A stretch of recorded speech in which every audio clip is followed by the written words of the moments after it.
Je décide aujourd'hui de faire cette petite vidéo juste pour répondre à quelques questions qui viennent de temps en temps et à répétition dans mon inbox ou bien en commentaire pour vous aider à pouvoir résoudre vos problèmes que vous rencontrez lorsque vous voulez postuler aux bourses Erasmus. Si tu me découvres dans cette vidéo, je suis Olin Shine. Sur cette chaîne, je partage plus les astuces Erasmus pour postuler à des bourses Erasmus.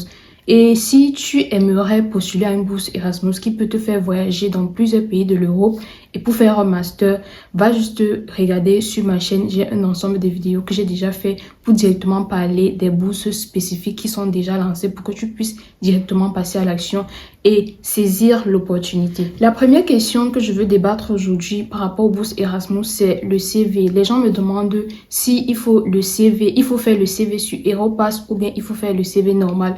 Pour les bourses Erasmus Mundus, si ce sont des bourses Erasmus Mundus pour lesquelles vous voulez postuler, sachez que vous devez faire votre CV sur Europass, où vous faites votre CV pour postuler aux bourses Erasmus. Deuxième question, c'est à propos des langues. Les gens me demandent comment est-ce que ils font pour postuler si leur niveau d'anglais n'est pas encore bon. Sachez que vous pouvez postuler même si votre niveau d'anglais n'est pas encore bon. Si vous savez que vous êtes capable d'utiliser 3 mois à 4 mois pour pouvoir apprendre l'anglais, même si votre niveau n'est pas encore bon aujourd'hui, lancez-vous et postulez parce que après ça, vous aurez le temps devant vous pour pouvoir apprendre l'anglais. Et aussi, je donne mon accompagnement pour des personnes qui veulent apprendre l'anglais de façon personnalisée. Soit vous achetez mon e-book ou alors vous prenez l'accompagnement pour que je vous accompagne personnellement dans l'apprentissage de votre anglais rapidement. Également par rapport à l'attestation de langue, certains me demandent si c'est possible qu'ils utilisent le test de Duolingo pour postuler à des bourses. Comme je dis toujours, le test de Duolingo est valide pour certaines bourses et c'est pas valide pour d'autres. Donc c'est à vous de faire la recherche pour savoir si le test de Duolingo est valide pour la bourse pour laquelle vous voulez postuler. Et l'idéal c'est le TOEFL. Et si vous n'avez pas le TOEFL, vous pouvez également postuler avec Duolingo si votre programme pour lequel vous êtes en train de postuler accepte Duolingo. Parce qu'il y a les programmes, comme j'ai souvent mentionné dans certaines vidéos, qui demandent à ce que vous puissiez juste aller dans votre établissement et demander une attestation qui montre que vous avez fait des cours en anglais. Du coup, c'est assez pour pouvoir postuler à certaines bourses et d'autres qui n'acceptent pas en fait. Donc, dépendant de ce que vous allez trouver sur le site, vous allez savoir ce qui est valide pour postuler au programme pour lequel vous voulez postuler. On me demande souvent comment on fait pour traduire les diplômes en anglais. Pour traduire vos diplômes ou vos relevés en anglais, vous allez au ministère de l'enseignement supérieur pour ceux qui sont à Yaoundé. Ou alors si vous n'êtes pas à Yaoundé, pour ceux qui ne sont pas à Yaoundé, essayez juste de me demander mon contact et je vais vous donner un numéro que vous pouvez contacter, un traducteur qui pourra traduire vos diplômes ou vos relevés pour vous. Je veux aussi préciser que pour ceux qui sont au Cameroun, qui avaient vos relevés et vos diplômes,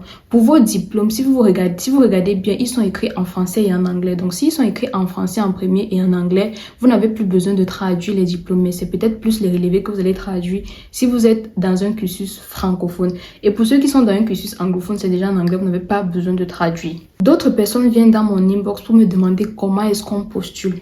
Si je prends le temps de vous décortiquer ou de vous détailler chaque bourse, c'est parce que je sais que ça va vous aider à pouvoir accéder à ces bourses-là plus facilement. Si par exemple, je parle d'une bourse où le nom c'est Enzo Glo ou le nom c'est HMAT, vous devez juste aller taper HMAT sur Google et faire la recherche, vous trouvez le lien que vous avez trouvé qui est en rapport avec HMAT, vous cliquez là et vous essayez de chercher où postuler.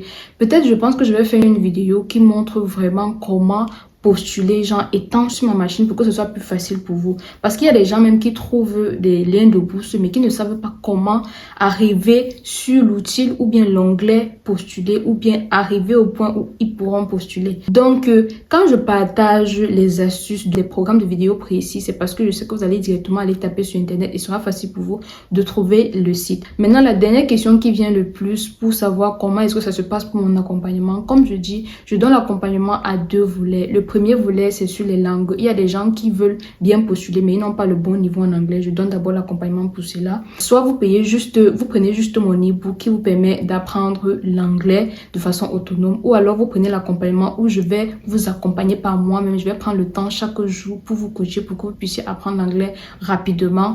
Et le deuxième accompagnement se fait sur les programmes pour lesquels vous voulez postuler. Je vous aide à améliorer votre CV, à améliorer votre lettre de motivation que vous aurez écrit. Parce que écrire la lettre de motivation, c'est bien. Mais l'écrire de la bonne façon, c'est mieux. Parce que vous pouvez écrire la lettre de motivation, mais même ayant déjà assez de compétences, ça peut ne pas vous mettre en valeur comme il faut que ça vous mette en valeur pour le programme pour lequel vous voulez postuler. En même temps, je postule à votre place, genre je vous aide à postuler. Ou alors, si vous voulez, je postule à votre place, vous postulez et je vous aide, juste je vous oriente pour que vous puissiez également savoir comment ça se passe. Et si vous êtes présélectionné, par la suite, je vous prépare pour l'interview ou pour les interviews pour lesquelles vous avez postulé. Parce que je n'aide pas seulement à postuler à une bourse, je fais l'effort à ce qu'on puisse au moins postuler à 2 bourses pour que vous puissiez mettre plus de chances de votre côté. Et quand on postule, si vous êtes sélectionné totalement, genre finalement sélectionné, je vous aide en vous orientant où est-ce que vous devez partir pour demander le visa, dans quel site vous devez partir pour louer les maisons ou alors pour chercher les maisons adéquates, pour payer le billet d'avion, tout ce qui va avec, je vous accompagne dans ce sens-là. Et si vous avez déjà trouvé la bourse et que vous avez des difficultés, on entrera en contact pour que vous puissiez prendre l'accompagnement et être sûr que vous pouvez vous garantir une bourse l'année prochaine. Comme je dis, les bourses de 2025-2026 sont déjà presque finies. Ce sont les dernières que je parle souvent dans mes précédentes vidéos. Mais sachez que vous avez le temps d'apprendre l'anglais même si vous n'êtes pas encore prêt au moment où vous postulez. Donc voilà pour les petites questions qui viennent de temps en temps. J'espère que ça aura aidé une ou deux personnes. Si tu n'as pas encore liké la vidéo, fais-le maintenant. Abonne-toi si ce n'est pas encore fait et on se trouve à très bientôt pour une nouvelle vidéo. N'hésite pas à aller regarder les autres vidéos qui parlent des sites ou alors des programmes précis et spécifiques qui vont te permettre de pouvoir postuler directement à une bourse Erasmus. Make your life shine!